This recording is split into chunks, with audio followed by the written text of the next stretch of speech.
Let me paint you a picture. Picture perfect suburban house, white picket fence, two-car garage. The kind of life that looks flawless from the outside but feels like a beautiful prison from within. That was my world at 22, living at home, supposedly saving money for college, but really just existing. My father remarried when I was 19. Victoria, that's her name, Victoria Sterling. Even saying it now makes my pulse quicken. She was everything my mother wasn't. Confident where my mother had been timid, bold, where she had been careful, intoxicating, where she had been safe. Victoria was 35 when she married my father. Tall, with that kind of elegant beauty that doesn't need makeup but wears it like armor anyway. Auburn hair that caught the light just right, eyes the color of dark honey, and a smile that could convince you to do absolutely anything. She had this way of moving through rooms like she owned them, like she owned everything and everyone in them. For 3 years, I watched her, studied her, told myself it was resentment,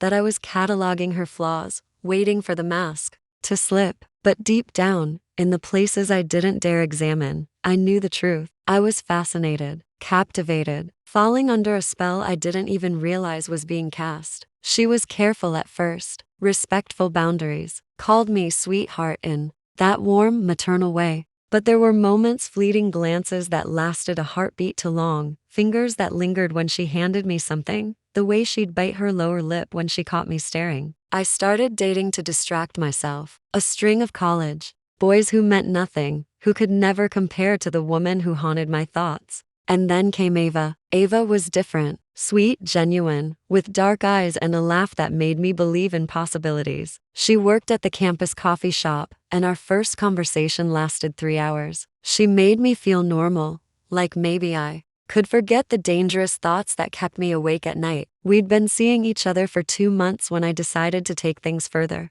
A midnight escape to her apartment, a chance to lose myself in something real, something uncomplicated, something that wasn't Victoria. But Victoria, as always, had other plans. The house was supposed to be empty of consciousness. Dad was dead to the world after his sleep medication, and Victoria. I thought Victoria was asleep too. I was wrong about so many things that night. The floorboard creaked under my bare feet like a gunshot in the silence. My heart hammered against my ribs. As I froze, every muscle tensed, waiting. The air itself seemed to hold its breath. Going somewhere, sweetheart? Her voice cut through the darkness like silk-wrapped steel. Cool, amused, and completely unsurprised. I turned, and there she was, leaning against the doorframe like she'd been waiting for me, like she'd orchestrated this entire moment. She was wearing a silk robe that ended mid-thigh, her hair loose around her shoulders, looking like some kind of midnight goddess. The way she looked at me, it wasn't maternal, it wasn't even friendly, it was predatory, hungry. Ava,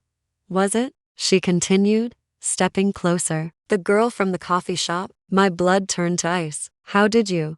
Oh, sweetheart. Her laugh was low, rich, dangerous. I make it my business to know everything about the people I care about. She moved closer, and I caught her scent, something dark and intoxicating that made my knees weak. Jasmine and vanilla and something else, something purely her that made my head spin. You know, she said, her voice dropping to a whisper, if you wanted to sneak out, you could have just asked me. I was young once too.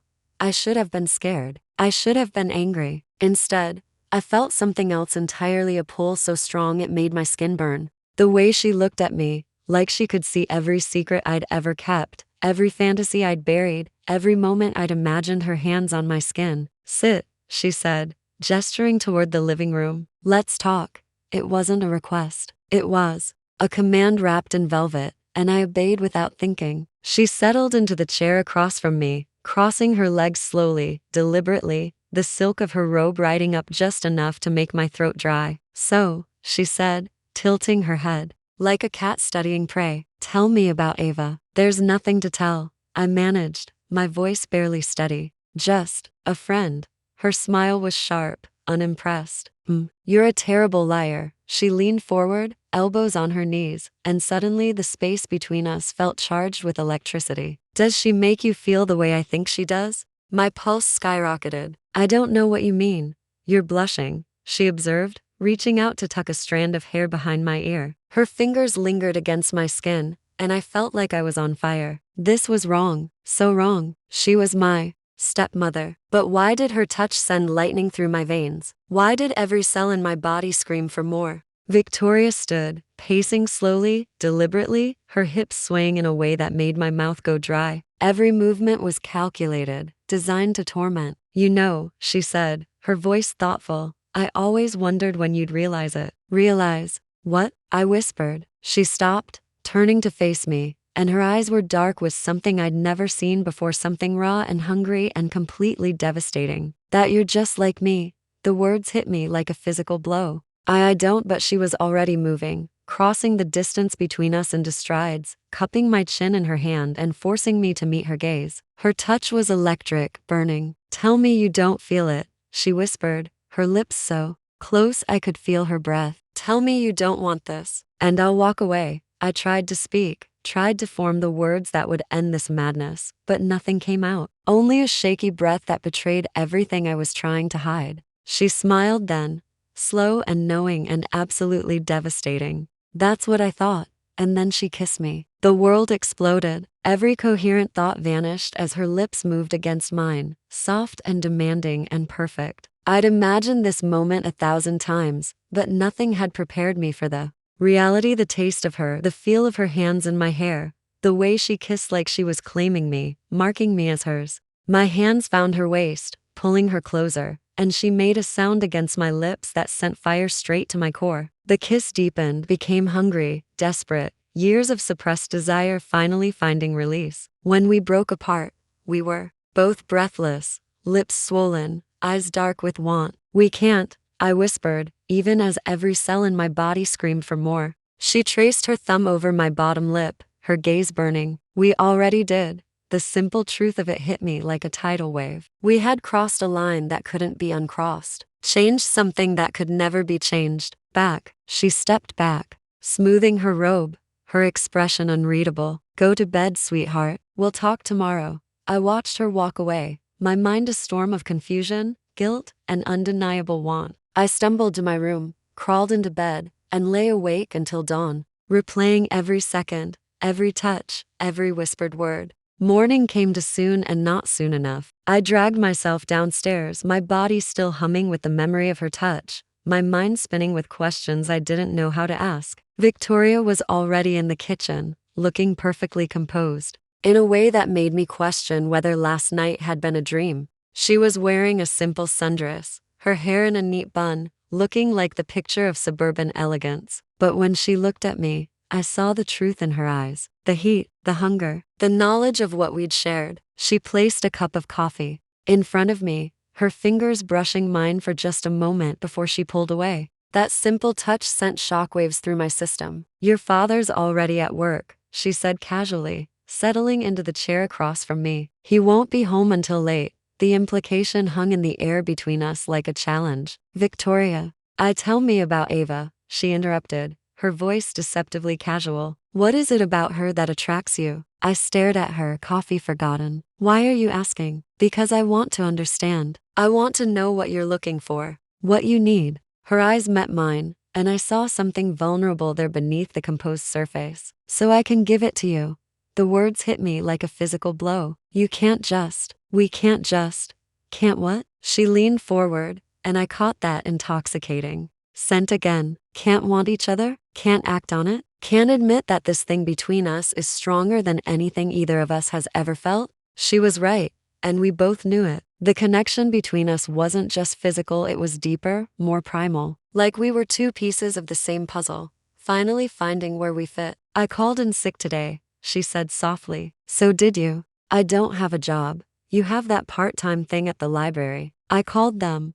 Her smile was small, secretive. Seems you've come down with a sudden case of needing to figure things out. I should have been angry at her presumption. Instead, I felt a thrill of anticipation that made my hands shake. What are you suggesting? I'm suggesting we stop pretending. Stop fighting this. Stop acting like we don't both know exactly what we want. She stood, moving around the table, until she was standing beside my chair. Her hand came to rest on my shoulder, burning through the thin fabric of my sleep shirt. I'm suggesting we explore this. See where it leads. Her voice dropped to a whisper. Unless you're scared. The challenge in her voice made my spine straighten. I'm not scared. No, Her hand slid down my arm, leaving fire in its wake. Then, prove it. What followed was a day of discovery that changed everything I thought I knew about myself, about desire, about the boundaries that define us. Victoria led me to her bedroom, the room she shared with my father, which should have felt wrong but somehow felt inevitable. She closed the door behind us, and suddenly the air was thick with possibility. "Are you sure about this?" she asked,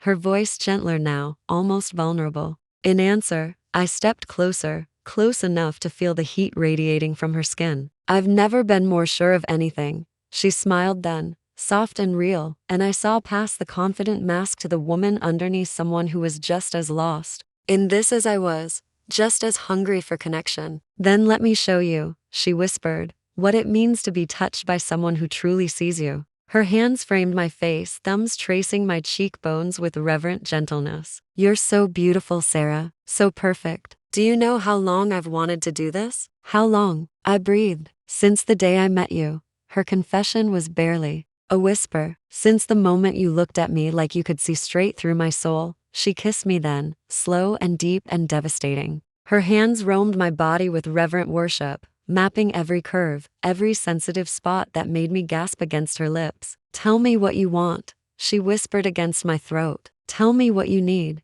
"You," I gasped. "Just you."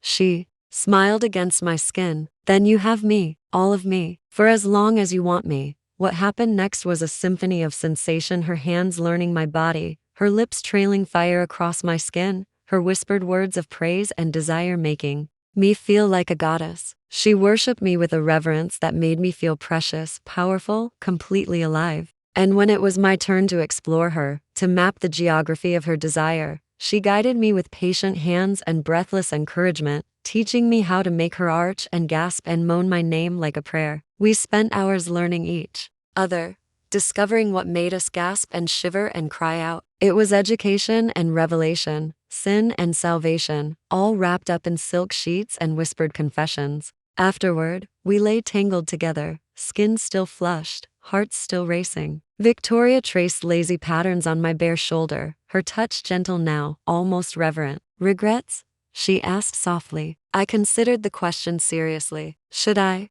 have regrets? Should I feel guilty about what we'd done, about the boundaries we'd crossed, about the way I'd betrayed my father's trust? Instead, I felt complete, like I'd finally found the missing piece of myself. "None," I said honestly. "You, only that it took us this long." We talked then, really talked, about everything and nothing. About her marriage to my father built on companionship and convenience rather than passion. About my confusion over my sexuality, my attraction to women, my fear of disappointing everyone. "You're not disappointing anyone," she said fiercely. "You're just being true to yourself. That's the bravest thing anyone can do. And this, us, what are we being true to?" She was quiet for a long moment. "Something real. Something that transcends the rules other people made for us. But it's complicated. The best things usually are." She was right, of course. What we'd started was complicated, messy, potentially destructive. But it was also the most honest thing I'd ever felt. "Where do we go from here?" I asked. "Wherever we want," she said simply, but carefully, discreetly. "Your father, he doesn't need to know. Not yet. Maybe not ever." The mention of my father sent a stab of guilt through me, but Victoria's fingers in my hair soothed it away. "He loves you," she said softly, "and he loves me. But what we have, it's separate from that. It's ours." I understood. We were creating something new, something that existed in its own space, by its own rules. "What about Ava?" I asked. Victoria's hand stilled for a moment. "What about her? I was supposed to see her tonight. I can't just. I need to end things properly. Of course." Her voice was carefully neutral. "You should be honest with her. She deserves that. Will you be jealous?" She laughed. The sound, rich and warm, terribly, "But I'll survive. As long as you come back to me." "Always," I promised, and meant it. The weeks that followed were a delicate dance of discretion and desire. We developed a language of subtle touches and meaningful glances, stolen moments that felt more precious for their secrecy. I ended things with Ava gently, telling her I needed to figure some things out about myself. She was hurt but understanding, and I felt the weight of guilt for not being able to give her the whole truth. Victoria and I found our rhythm careful when my father was around, but stealing time together whenever we could. Afternoon encounters when he was at work, late night conversations that stretched until dawn, weekend trips that we disguised as bonding time. My father, bless him, seemed genuinely pleased that Victoria and I were getting along so well. I always hoped you two would become close, he said one evening over dinner. It means everything to me that my two favorite women are friends. The irony wasn't lost on either of us. We were far more than friends, but we were also something less definable, something that existed outside conventional categories. Are you happy? Victoria asked me one afternoon as we lay in her bed, sunlight streaming through the curtains. I considered the question. Was I happy? I was living a double life, keeping secrets from my father, navigating a relationship that most people would consider wrong. But, yes, I said, surprising myself with the certainty in my voice. I am. Even with all the complications? Especially with all the complications. I turned to face her, studying the face that had become more familiar than my own. You've taught me that I don't have to fit into other people's boxes, that I can create my own definition of love, of desire, of happiness. Her smile was radiant. You've taught me something too. What's that? That it's possible to find someone who sees you completely, all your shadows and secrets and broken pieces, and chooses to love you anyway. The word hung between us. Unspoken, but understood. Love. We'd never said it aloud, but we both felt it, this deep, consuming connection that went beyond physical attraction, beyond forbidden desire, into something pure and true and eternal. But secrets, I learned, have a way of revealing themselves when you least expect it. It happened on a Tuesday evening in late fall. My father came home early from work, complaining of a headache. Victoria and I were in the kitchen, standing closer than we should have been, her hand resting on my lower back in a gesture that was definitely not maternal. He walked in just as she was leaning close to whisper something in my ear, just as I was laughing at whatever she'd said, just as we were looking at each other with eyes that held far too much intimacy for his comfort. The silence that followed was deafening. Dad, I started,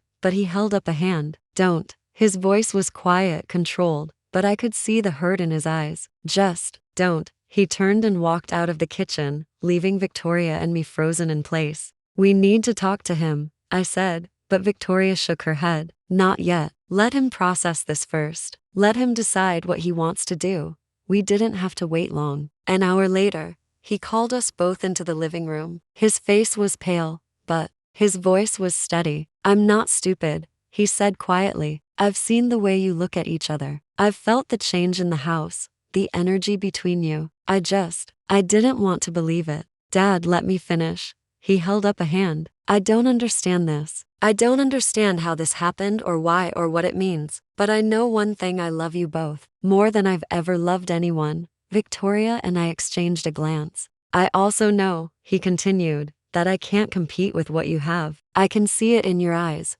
both of you. This isn't some fling or rebellion. This is real. The admission hung in the air like a challenge. So here's what's going to happen, he said, his voice growing stronger. I'm going to file for divorce. Quietly, amicably. We'll say we grew apart, that we wanted different things. The house, the assets, will split them fairly. Dad, no, I said, tears streaming down my face. You don't have to. Yes, I do. His smile was sad but genuine. Because I love you both too much to stand in the way of your happiness. And because I'm not going to spend the rest of my life pretending I don't see what's right in front of me. He looked at Victoria, and something passed between them: understanding, forgiveness, a kind of grace I hadn't expected. I hope you'll make each other happy, he said simply. You deserve that. All of us do.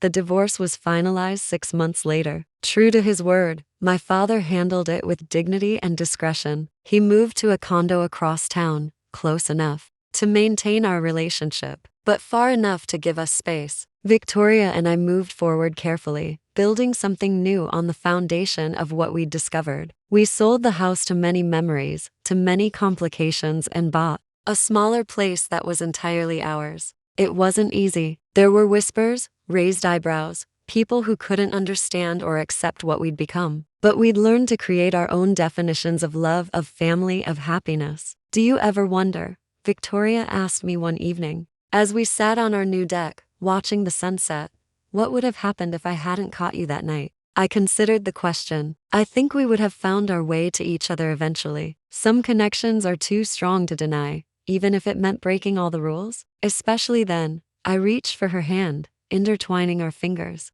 The best things in life usually do. She smiled, that same devastating smile that had undone me from the very beginning. No regrets? None, I said, and meant it. That was 5 years ago. 5 years of building a life together, of navigating the complexities of a love that defies easy categorization, of learning that happiness doesn't always come in the packages we expect. My father remarried last year a lovely woman named Claire, who makes him laugh and doesn't mind that his ex-wife is now with his daughter. He's happy, truly happy, in a way. I never saw him with Victoria. Victoria and I were still discovering each other, still learning what it means to love completely and be loved in return. We've talked about making it official, about marriage, about the future, but we're in no rush. We've learned that the best things are worth waiting for, worth fighting for, worth risking everything for. People ask me sometimes if I regret the path I chose, if I wish I'd stayed with conventional love, conventional relationships, conventional definitions of happiness. The answer is always the same. How can I regret finding the other half of my soul? Because that's what Victoria is to me, not just a lover, not just a partner, but the person who showed me that love doesn't follow rules, that desire doesn't recognize boundaries, that sometimes the most forbidden fruit is the sweetest. Some lines once crossed can never be uncrossed. Some hungers once fed can never be satisfied by anything else. Some women, once they've shown you what real love feels like, ruin you for everyone else. Victoria Sterling ruined me completely, and I've never been more grateful for anything in my life. The clock strikes midnight as I finish telling you this story, and I can hear her footsteps on the stairs, coming to find me. In a moment, she'll wrap her arms around me, press her lips to my neck, and whisper that it's time for bed. And I'll follow her, just like I've been following her since that first night, into the darkness and the light, into the forbidden and the free, into a love that defies definition but defines everything. Because some stories don't end, they just begin again, every midnight, every moment, every heartbeat. This is mine. This is ours. This is the truth of what happens when you stop fighting who you are and start embracing who you were meant to become. And it's beautiful.